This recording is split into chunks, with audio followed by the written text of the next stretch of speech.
Shalom, anak-anakku yang terkasih, bertemu dengan Bu Rani Tias Utami di tahun pelajaran 2020-2021.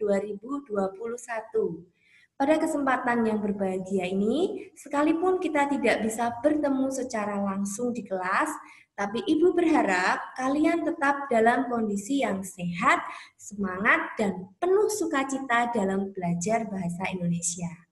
Anak-anak, di awal tahun pelajaran ini, secara khusus ada beberapa materi yang akan kita pelajari. Tapi di hari ini, kita akan membahas tentang teks laporan percobaan. Nah, tentunya kalian tidak asing ya dengan laporan percobaan. Nah, anak-anak, supaya kalian lebih semangat dalam belajar, kita akan menyanyikan yel-yel bahasa Indonesia. Ibu harap kalian masih ingat ya dengan yel-yel bahasa Indonesia. Yuk kita nyanyikan dengan penuh semangat. Hitungan ketiga kita mulai. 1, 2, 3. Bahasa Indonesia saya suka, ho ya, ho ya. Bahasa Indonesia saya suka, ho ya, ho ya. Walau beribu pulau, beragam budayanya, bahasa Indonesia saya suka. Nah, sudah semangat anak-anak? Yuk kita lanjut pelajaran kita. Nah, kita akan belajar seperti yang Ibu utarakan tadi, kita akan belajar tentang teks laporan percobaan atau laporan eksperimen. Nah, di teks laporan percobaan ini ada 2 KD yang akan kita perdalam, yaitu KD 3.1 yang berbunyi mengidentifikasi informasi dari laporan percobaan yang dibaca dan didengar. Serta KD 4.1, kalian nanti akan menyimpulkan tujuan, bahan alat, langkah, dan hasil dalam laporan percobaan yang kalian dengar atau kalian baca.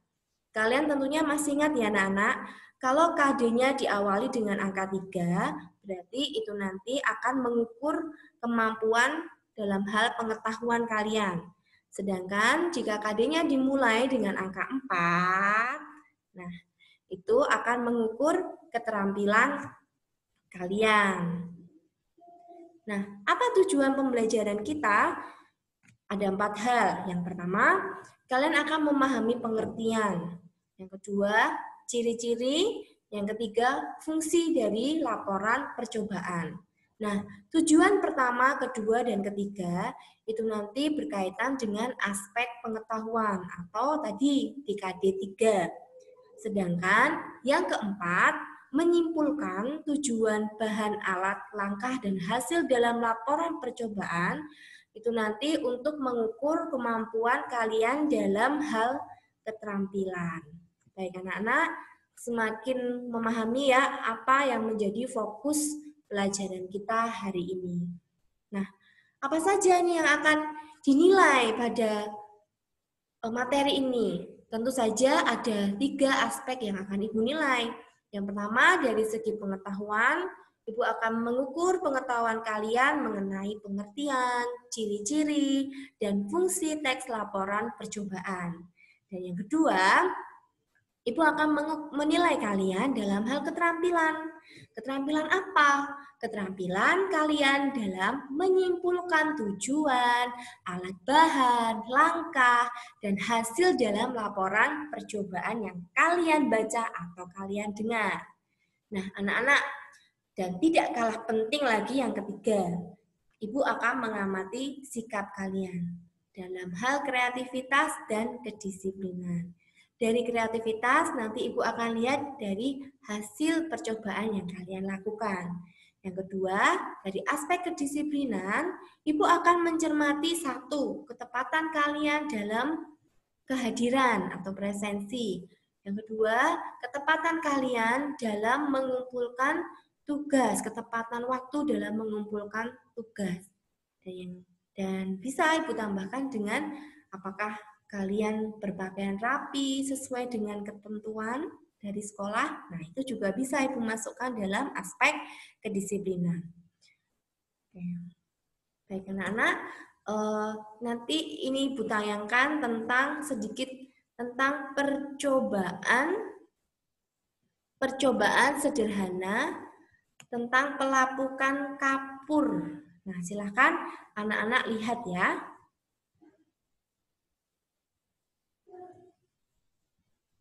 Oke. Percobaan kimia sederhana tentang pelapukan kapur. Perhatikan di situ ada bahan-bahan. Membutuhkan 2 gelas kaca, 2 buah kapur, tulis air, kemudian air cuka. Nah, bagaimana cara melakukan percobaannya? Sederhana sekali anak-anak. Siapkan gelas tadi, kemudian masukkan air mineral atau air biasa ya. Nah, di gelas yang satunya dimasukkan air cuka. Separuh gelas saja ya, jadi tidak terlalu banyak, tidak perlu terlalu banyak.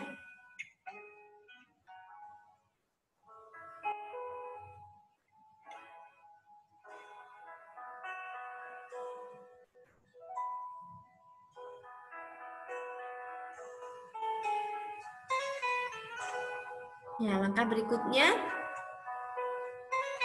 adalah kapur yang tadi sudah disiapkan, kita bagi menjadi 2.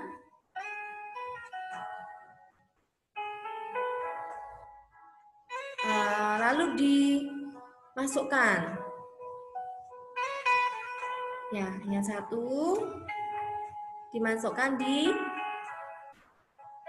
gelas yang berisi air mineral. Sedangkan kapur yang satunya lagi dimasukkan di tadi gelas yang berisi air cuka. Nah, kita amati anak-anak apa yang terjadi. Kalian melihat bedanya? Nah, di kapur yang dimasukkan di air cuka tadi ada tampak apa anak-anak? Ya, buih-buihnya banyak seperti itu ya. Sedangkan yang di air mineral seperti ini, sedikit sekali buih-buihnya, berbeda dengan yang di air cuka.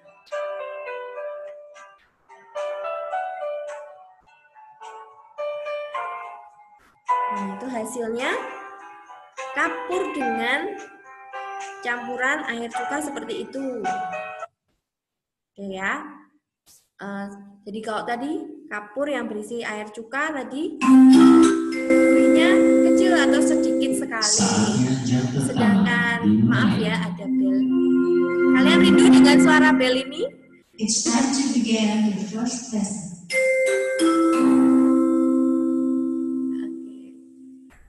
Ya, semoga bel tadi mengobati rasa rindu kalian terhadap sekolah ya anak-anak ya. Oke. Baik, Ibu lanjutkan ya di sini ya. Nah, hasilnya apa tadi? Kalau yang kapur yang dimasukkan ke dalam air mineral, buihnya hanya sedikit saja. Tetapi kapur yang dimasukkan dalam air cuka, buihnya tampak banyak dan cepat begitu ya berbuihnya. Nah, itulah hasil dari percobaan tadi. Itu adalah contoh sederhana dari sebuah laporan percobaan. Nah, coba dari tampilan tadi, anak-anak coba kalian pikirkan apa ya yang dimaksud dengan laporan percobaan. Coba kalian pikirkan dulu, apa yang dimaksud dengan laporan percobaan. Oke, sudah? Baik.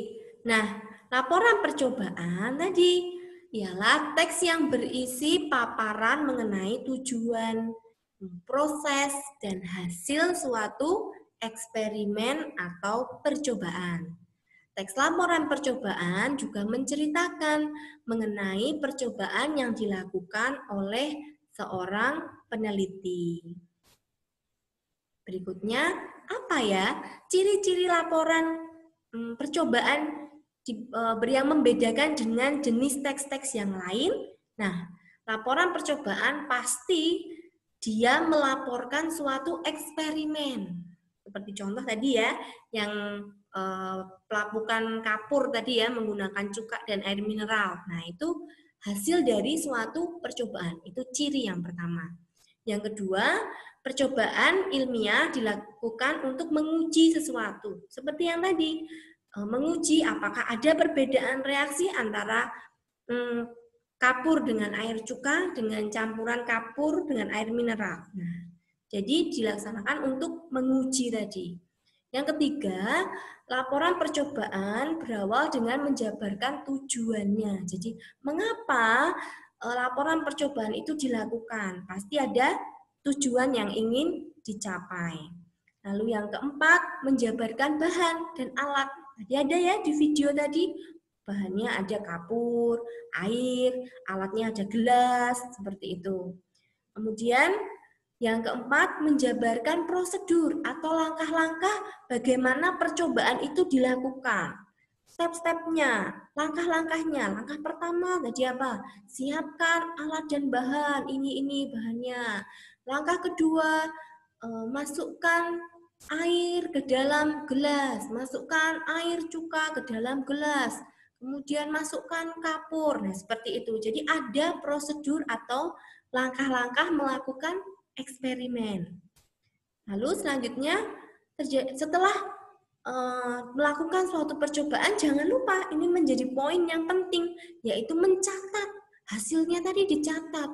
Oh, hasil air bercampur kapur tidak ada gelembung atau sedikit gelembungnya. Sedangkan yang menggunakan air cuka gelembungnya banyak, itu dicatat dan difoto sebagai dokumentasi dan membantu memperjelas hasil dari laporan itu.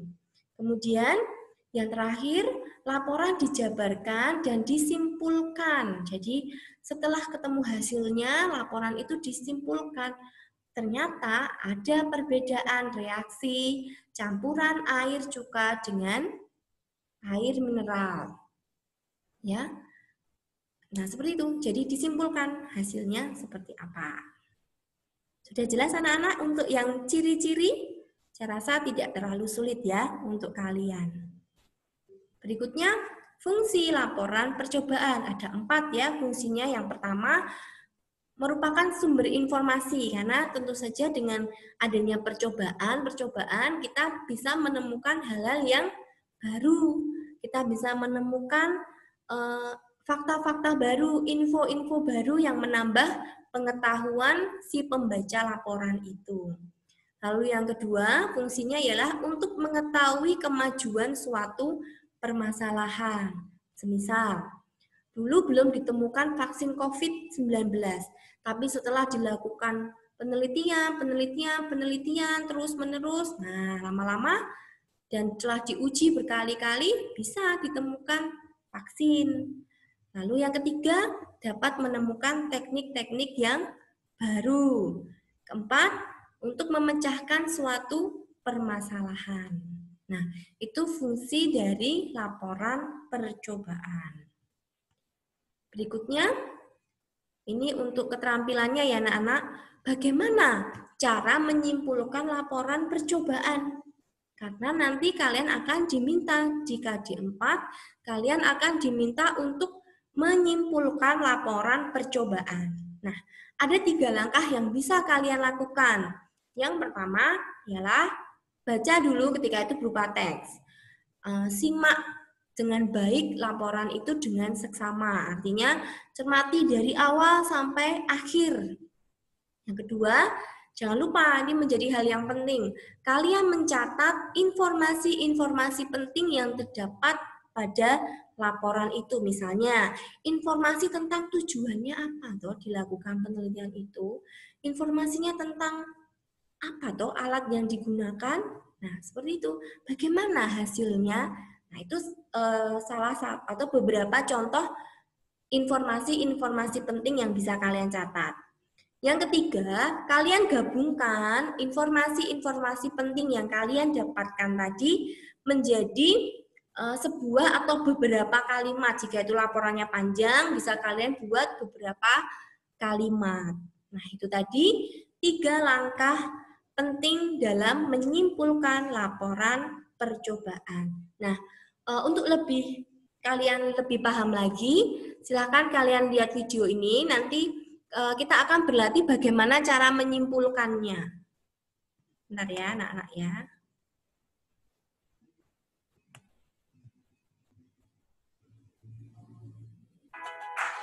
Nah, ini ada tampilan tentang uji sederhana kandungan lemak pada bahan makanan.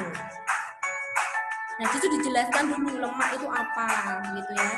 Lalu di sini ada ditampilkan alat dan bahannya. Lalu ini prosesnya. Tadi bahan-bahan tadi ada kemiri diusapkan di kertas koran ya, koran bekas. Lalu mentega, bahan makanan yang berikutnya mentega. Coba dioleskan di kertas bekas. Ini ada kentang ya. Lalu buah apel dioles-oles di kertas bekas tadi. Nah, lihat yang kemiri tampak banyak minyaknya begitu ya, tampak transparan. Kentang, putih telur, apel sedikit bekasnya.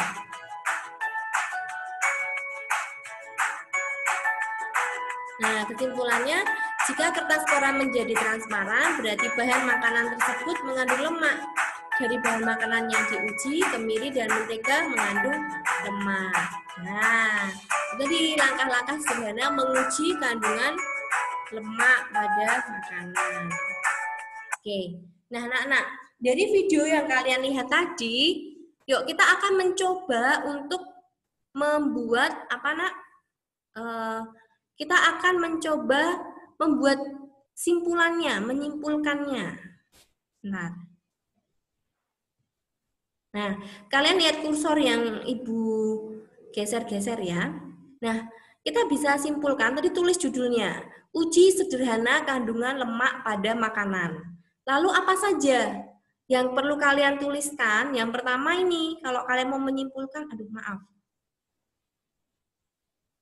maaf ya, menguji kandungan lemak dalam makanan dapat dilakukan secara sederhana. Kalian bisa ini tuliskan tujuannya, menguji kandungan lemak dalam makanan. Kemudian kalian bisa tambahkan lagi bahan-bahan. Di sini ada koran bekas dan bahan makanan yang ingin diuji kandungannya.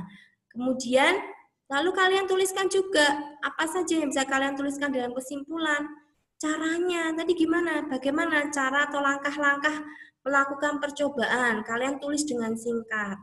Lalu hasilnya bagaimana? Ditulis dengan singkat. Oke, itu ya anak-anak cara menyimpulkan. Berarti silakan tulis tujuannya dengan singkat. Kemudian bahan makanan atau bahan-bahan yang digunakan secara singkat. Kemudian tuliskan juga garis besar cara melakukan percobaan. Dan yang terakhir bisa kalian tuliskan hasil yang didapatkan secara singkat. Kalian gabungkan menjadi sebuah paragraf. Begitu anak-anak cara menyimpulkan. Nah, Ibu harap kalian sudah paham ya dengan apa yang kita pelajari tadi. Nah, untuk penilaiannya, nanti soal-soalnya bisa kalian unduh melalui SIM sekolah kita. Untuk soal nomor 2 dan nomor 3, silakan nanti kalian lihat di SIM sekolah pada penilaian KI 3. Sedangkan pada soal 4 dan 5, nanti silakan kalian buat atau kalian unduh di penilaian KI 4. Nah, begitu anak-anak pelajaran kita hari ini. Ibu berharap kalian bisa mengikuti dengan baik.